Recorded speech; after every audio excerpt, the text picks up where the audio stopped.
CII ગુજરાતની annual મીટમાં મુખ્યમંત્રી ભૂપેન્દ્ર પટેલનું પ્રેરક સંબોધન.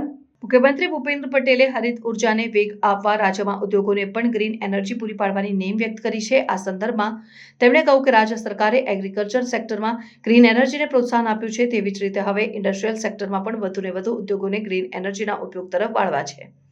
મુખ્યમંત્રી CII ગુજરાત આયોજિત એન્યુઅલ મીટ 2025માં સંબોધન કરી રહ્યા હતા.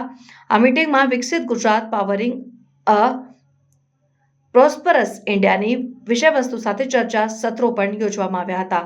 મુખ્યમંત્રી ભૂપેન્દ્ર પટેલે આ તકે સ્પષ્ટપણે જણાવ્યું કે વડાપ્રધાન નરેન્દ્રભાઈ મોદીના નેતૃત્વમાં દેશનો મિજાજ બદલાયો છે અને હવે મોટા સંકલ્પો, મોટા લક્ષ્યો સાથે વિકસિત ભારત માટે સૌ સજ્જ બની રહ્યા છે. તેમણે કહ્યું કે વડાપ્રધાન નરેન્દ્રભાઈ મોદીએ ગ્રીન એનર્જી ઉત્પાદન અને વિનિયોગને પ્રોત્સાહિત કરવાનો અભિગમ અપનાવ્યો છે. ગુજરાત વડાપ્રધાન આ અભિગમને સાકાર કરવા સંકલ્પબદ્ધ છે. ગત વાઇબ્રન્ટ સમિટમાં ગ્રીન એનર્જીને પ્રાધાન્ય આપીને કુલ MOU માંથી અડધ MOU આ ક્ષેત્ર માટે કરવામાં આવ્યા છે.